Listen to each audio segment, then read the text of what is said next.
I'm Joonho Lee. I'm a postdoc in Reitman's lab at Columbia University. So I predicted almost correctly that most people would be talking about ground state electronic structure theory throughout the workshop. So I sort of pulled some two topics that I like about challenging topics that are certainly beyond the electronic ground state. So I'm gonna mostly talk about them. And my hope is that maybe they are not so challenging on quantum computers. So you guys, most of you will be able to tell me in the end of the talk whether this is more challenging or less challenging on quantum computers. So before I delve into more details, I wanted to give you some broad overview of what I mean by quantum chemistry problems. It's a topic that came up several times in the discussion, but I will spend a little bit of more time on this again. A lot of time by quantum chemistry problems, we mean some molecular applications. One example is, I guess one of my favorite example is organic bioreticaloids. So I studied them when I was a PhD student. And what's interesting about these organic bioreticaloids is that it's containing nitrogen, oxygen, carbon, and hydrogen, very, very innocent looking, but they somehow contain two unpaired electrons in the system. And what's even more interesting is that they are antiferromagnetically coupled.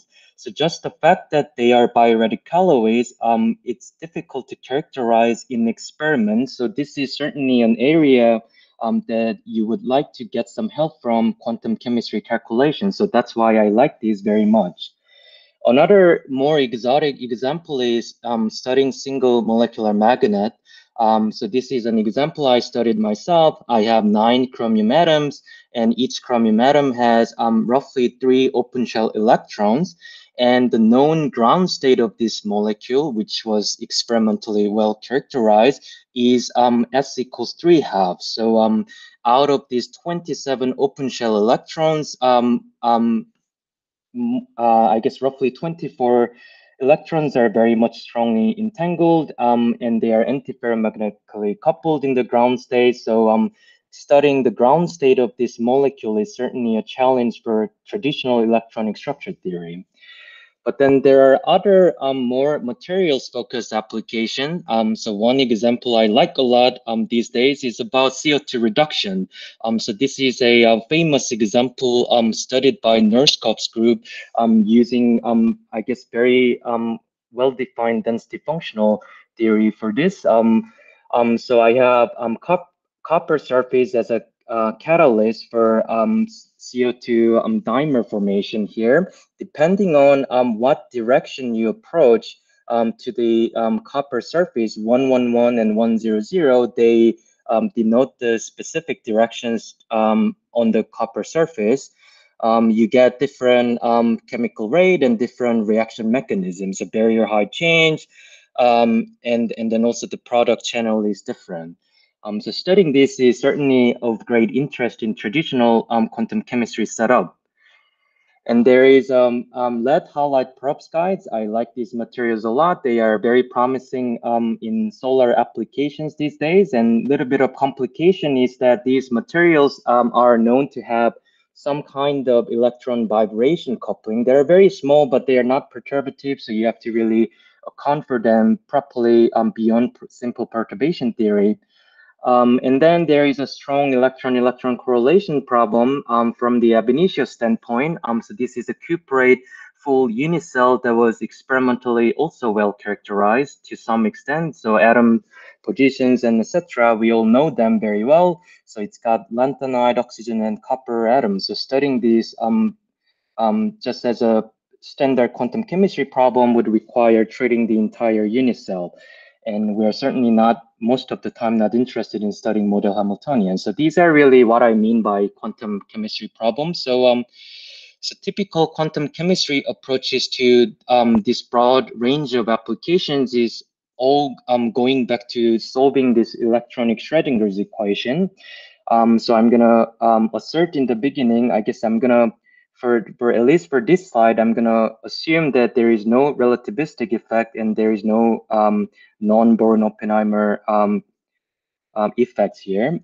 at least for now. So I define my electronic Hamiltonian to have typical one-body Hamiltonian, and this is the Coulomb operator that Steve just discussed a lot about. And we do have full range, and also for index quantities, they are highly non-local.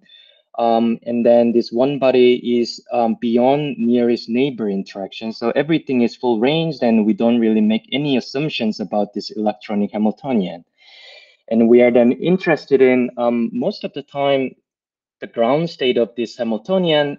I guess I should say, generally speaking, we're interested in eigenstates of this Hamiltonian.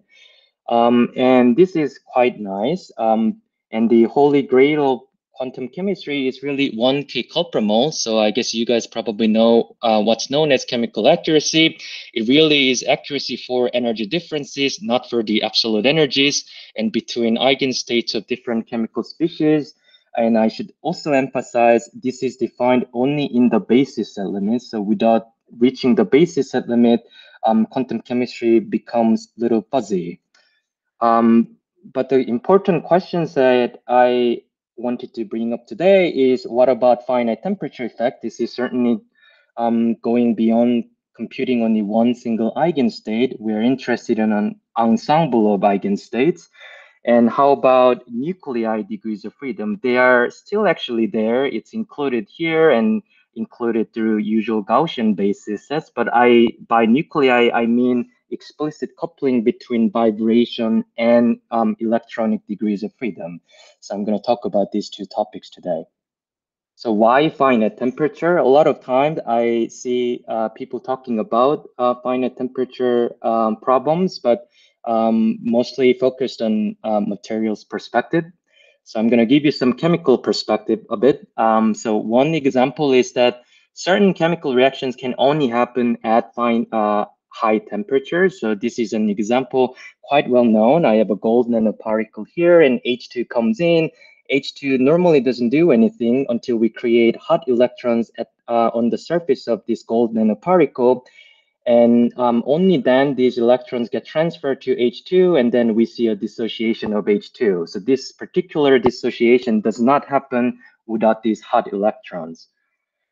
Another example is that certain chemical reactions only exist under extreme conditions, high temperature and pressure. And this is quite common in planetary science. This is Jupiter. So plasma physics is all about studying this warm, dense matter.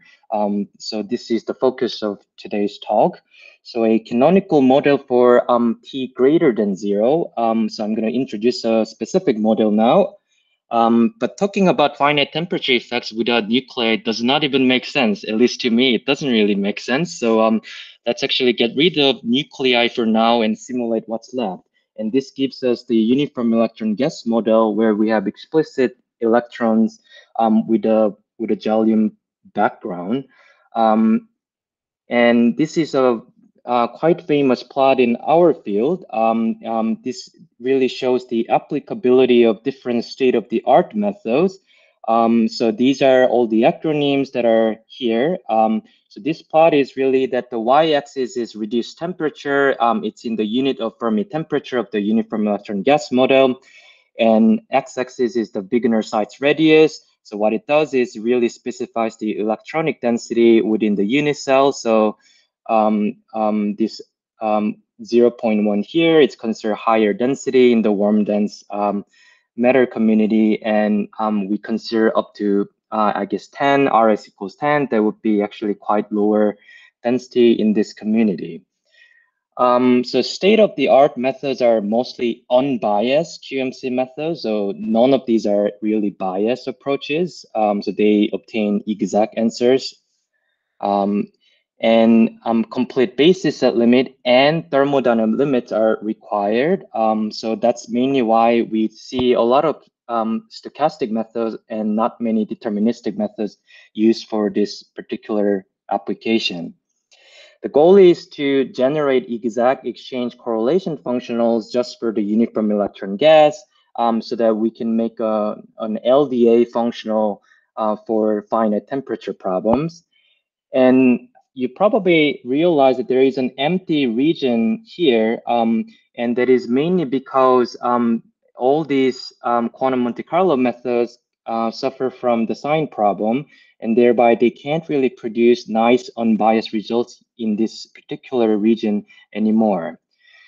And unfortunately, this is actually experimentally accessible region using some laser beam in Europe. So we certainly do want to have a method that is particularly reliable in this region. And I'm going to show you sort of half-done approach, which can solve, I guess, roughly 1/3 of this region, but not all. So the approach that I like is a bias QMC approach. I'm gonna sort of live with certain biases so that I can at least run the simulation in a computationally tractable way. And it's called auxiliary field QMC method. We control the sign problem by imposing a constraint. It can efficiently run in all regimes, even including those regimes that other QMC methods couldn't run. But the results can be often very biased, so one has to be extremely careful. So in a nutshell, I didn't want to bring too many equations into slides, so I'm going to go through several of the core equations for this approach. So we start from, this is a thermal problem, so we start from grand canonical partition function Z here, and I have a usual trace over the thermal density operator. Mu n is the chemical potential term, and H is the electronic Hamiltonian.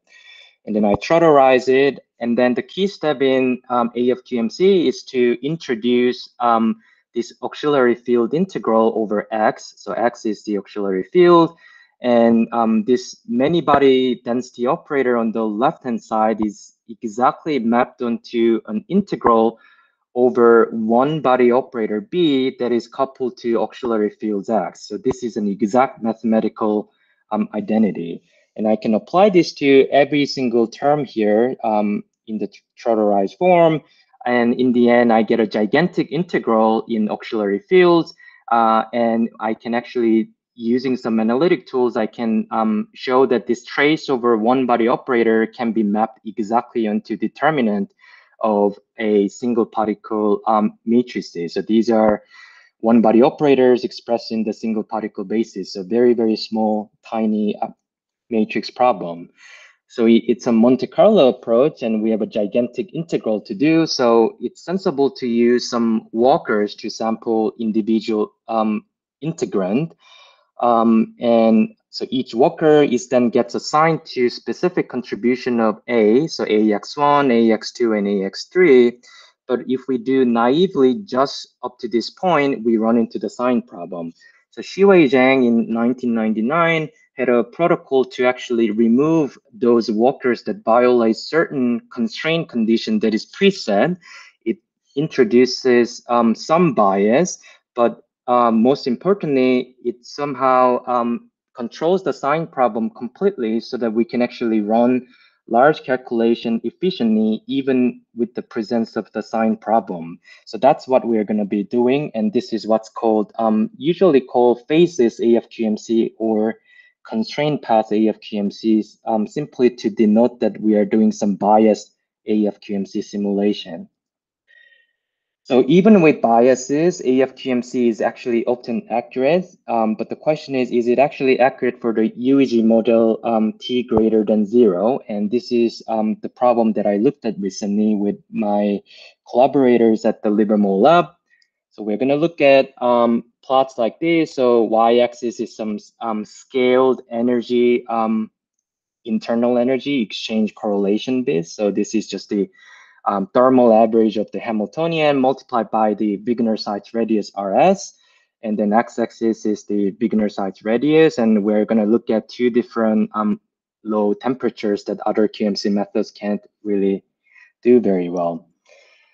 So fortunately, there was a fit that was made in the field. And this is, I guess, known to be almost exact, even in these regimes, though there was no many-body methods which could confirm the accuracy of this fit. This fit was really made of a lot of data points outside these difficult regimes, and also certain known analytic limits for the UEG model specifically. So this unbiased quantum Monte Carlo approach, CPIMC, could only run one single data point here because it's such a low temperature regime.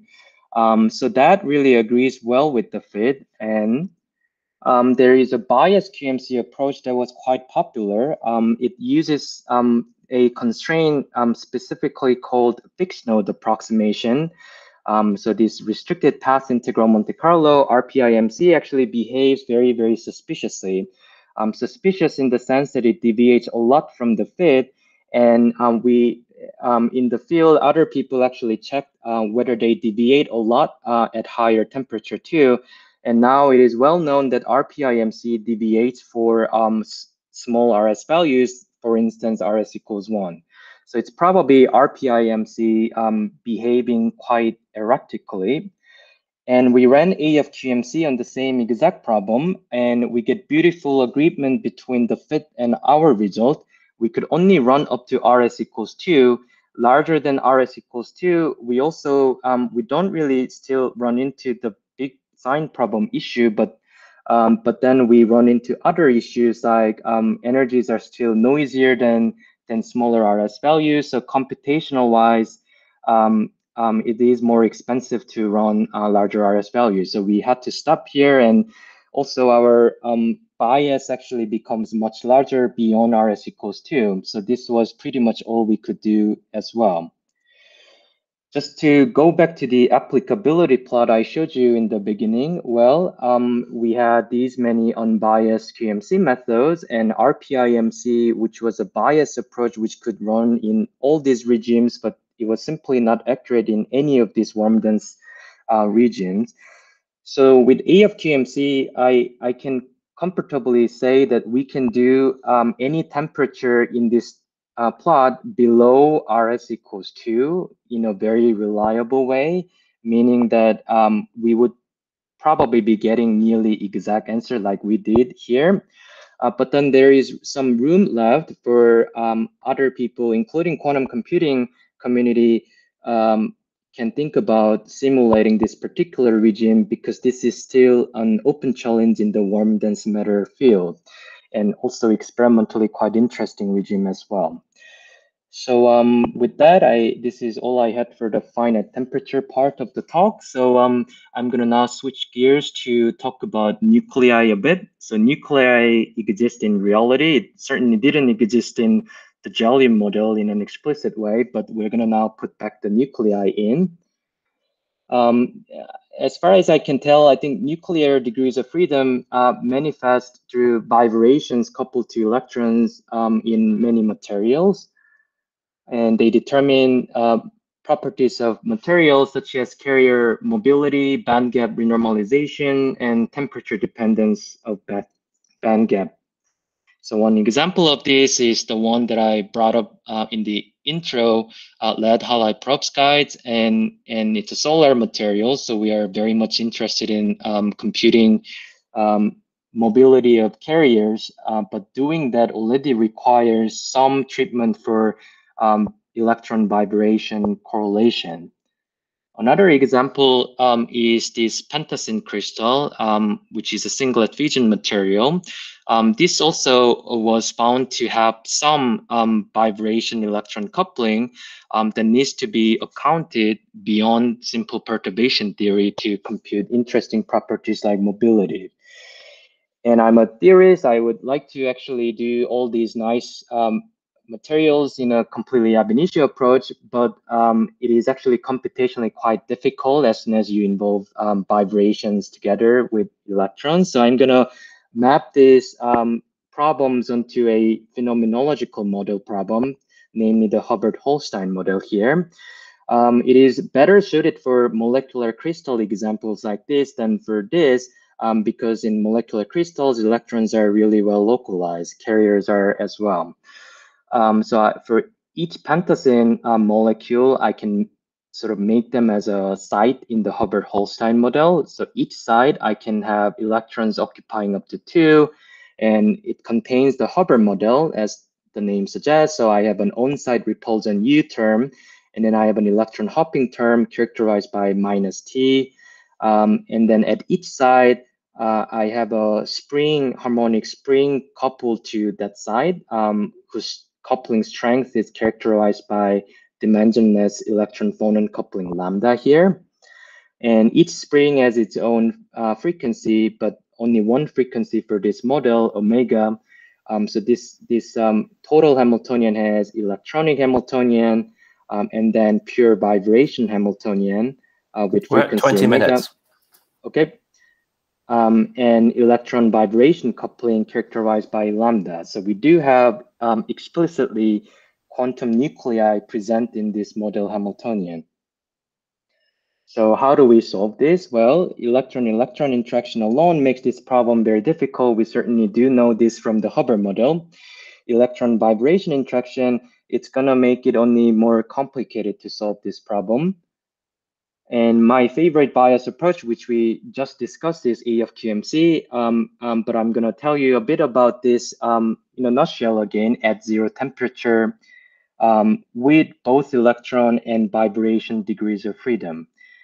So I guess Claudia briefly went through the notion of imaginary time propagation in the context of diffusion Monte Carlo in the morning. So we actually directly compute the ground state wave function by doing imaginary time propagation of this Hamiltonian. But interesting thing of what we did is that we use I guess walkers walk in the space of product space of electronic degrees of freedom phi naught here and vibration degrees of freedom x here. And x is the first quantized vibration displacement. And then we're going to apply the same Hubbard-Stratonovich transformation trick, which let us write this full many-body propagator into just the set of single particle propagator coupled to auxiliary fields. And once we do that, the exact ground state wave function can just be written as a bunch of single particle propagator applied to our starting wave function, and also which consists of both electronic and vibration degrees of freedom. And it's a big integral to do again. So we're gonna use Monte Carlo sampling to sample these auxiliary fields X, and then each walker gets assigned to a specific Slater determinant parameterized by a specific set of auxiliary fields, and it's a tensor product with a specific vibration displacement x1 here. And if we do it naively, as usual, we run into the sign problem. So we need to have certain conditions to kill some walkers to maintain the efficiency of the simulation. So we just finished a nice paper on this, which just got accepted in PRB. So you can read more about the foundation of this method in our paper. So we did tiny benchmark on 1D and 2D of this model. So U equals 4 is what we chose to study. It's arguably strongly correlated, but not so much, I suppose. And DMRG is used as an unbiased reference approach for 1D. A of QMC, there is some subtlety associated with what we use for the importance sampling and also the constraint we put to control the sign problem. So we just consider the simplest possible one, which takes a simple product of Hartree fog and a coherent state for the vibration part. So it's a simple product state. Large omega is very difficult for us. We actually can't really simulate them reliably, but it is easy for DMRG because DMRG works in the second quantized vibration space. So you would actually pre-specify the maximum number of vibrational excitations in the beginning. And if omega is large, you don't really need many excitations to converge the calculation. So it becomes easier for DMRG. Large lambda is actually very easy for us because this particular important sampling function or trial wave function becomes exact in the limit of lambda going to infinity. But it is difficult for DMRG because if the coupling is strong, then you need many phonon excitations to consider. And 2D is difficult for DMRG, but it's not a problem for biased QMC approach like this method. So we'll look at 1D 20-sided half-filling first. So DMRG actually start to struggle as lambda grows. The y-axis is just the ground state energy of the problem per side.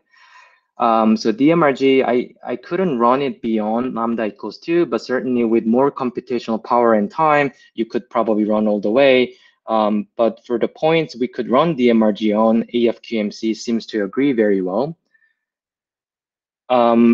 Really in all coupling strengths. What's interesting about it, lambda equals 1, is that we do have a phase transition from spin density wave to charge density wave. It is spin density wave here because electron vibration coupling is small, and the physics is mostly governed by this U term, U equals 4, so we get spin density wave. And then as we move on to the right of this plot, just 25 minutes, Joonho. Yep, I'm almost done. Lambda is very large, then the physics is now governed by the lambda term, and namely we get charge density wave as the ground state. And if we actually zoom in and plot the energy difference between AFQMC and DMRG, there is a finite bias, a little bit larger than 0.002 in the unit of t. This is mainly due to the bias that I was telling you about for controlling the sign problem from electronic part. And the bias goes to essentially 0 as we make the transition into charge density wave. So this was a very interesting result to note. And we could certainly do doped regimes in 2D, and these are regimes where other quantum Monte Carlo methods can't really run very efficiently because of the sign problem. But as we are controlling the sign problem with certain biases, we could actually run them very reliably. And note here, though, that we really ran a small frequency because as I said, as the frequency becomes larger, AFQMCs start to struggle too. And also another thing to note is we do capture the phase transition again. This time it's at 0.5. This agrees with the known analytic phase transition point that people expect to see. So this is a nice example too. But just to wrap up, I guess I must emphasize that we don't have no accurate method for omega greater than 2, certainly into the anti-adiabatic region with large enough lambda so that DMRG would struggle itself too. And also in 2D specifically, it's a challenge for us. So with that, I would like to conclude. I hope that I told you at least 2 interesting problems in the field that are certainly beyond the electronic ground state. And I think some new quantum algorithms development would be very interesting, at least to me, and I'm sure to some quantum chemists as well, mainly for electron vibration problems and finite temperature problems. I was just thinking that looking at some of the fault-tolerant quantum algorithms in the context of simulating these UEG models at finite temperature and also the Haber-Holstein model at 0 temperature could be an interesting topic to look at. And I would like to thank my advisor, David Reichman, for teaching me a lot of interesting problems and really well to where and how to find them. And Miguel, Fion, and Shiwei for collaborations on the AFQMC side. And I promised to Fion that I would mention that he just moved to QCware, so you guys would probably see his name sometime in the future in this field as well. I would be happy to take any questions, and that would be it. Okay, thank you, Joonho, for telling us about all this lovely work. So we're a little bit over, but I don't think we have anything following this, so we can have some discussion. So just unmute yourself if you want to ask a question.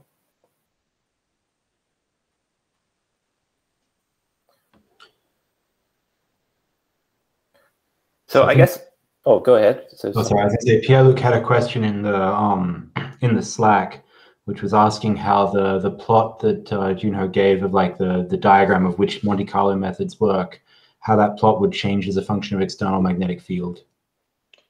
Oh, external magnetic field. I don't really know this because, yeah, extending these methods to magnetic field, including Hamiltonian, has not really been done and benchmarked. So I guess I don't really know. But the sign problem certainly is not going to go away. I can tell you that at least. Yeah, but this picture will be, I imagine it would be entirely different.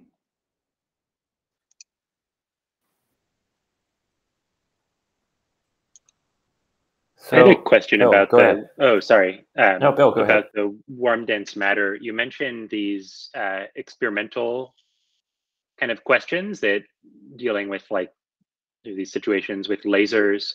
But are there also like situations in nature where this is really relevant, like understanding stellar behavior? Yeah. Do I have? Yeah, I have this plot. Luckily. So the regime that we can't really simulate very well in the thermodynamic limit and in the basis limit at the moment is pretty much here. So this is not really relevant to the white dwarf or Jupiter and etc. But it is a certain experimental environment that we can create. This is X-ray free electron laser in Europe, so we can just make it in the experimental lab, but maybe not so relevant to precise planetary analogs of it. But it is certainly of great interest in experiments.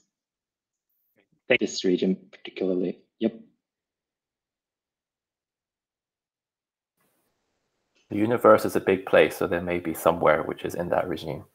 Probably, yep. They just didn't identify them on this plot, so.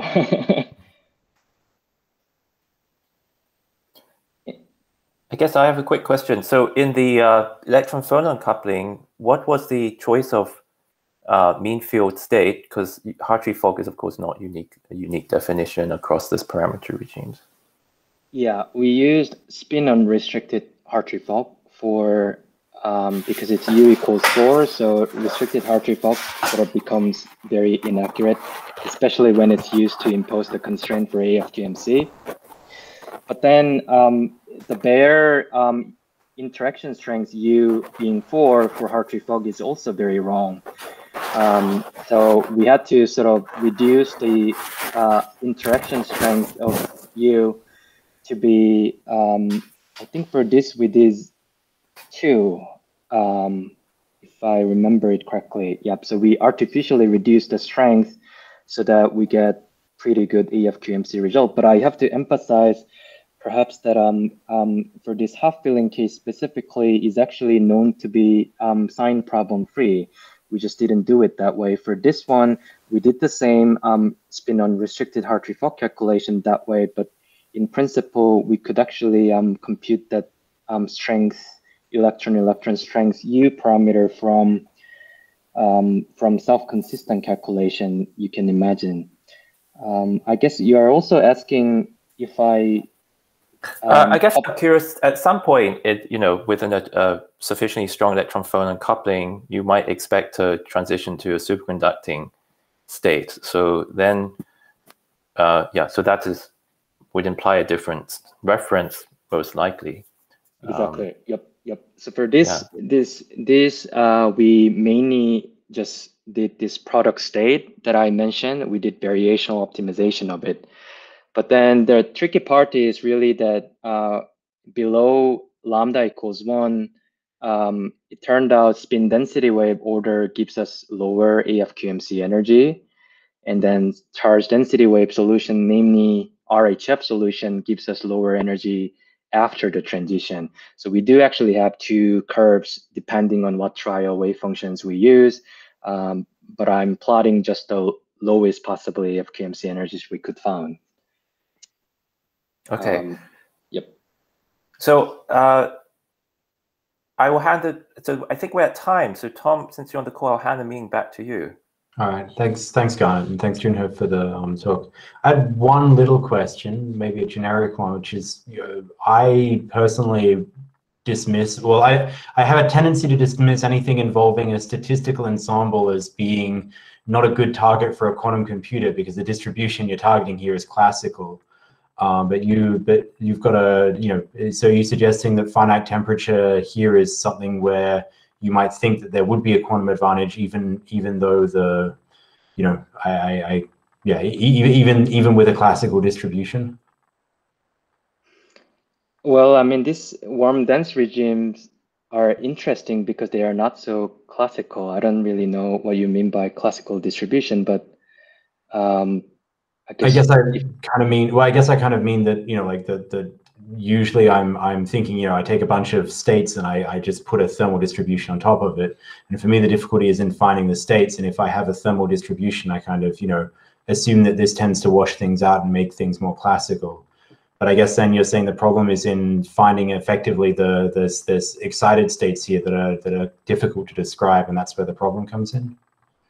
Yeah, I mean, if it was very, very high temperature, then Hartree-Fock would have been exact too.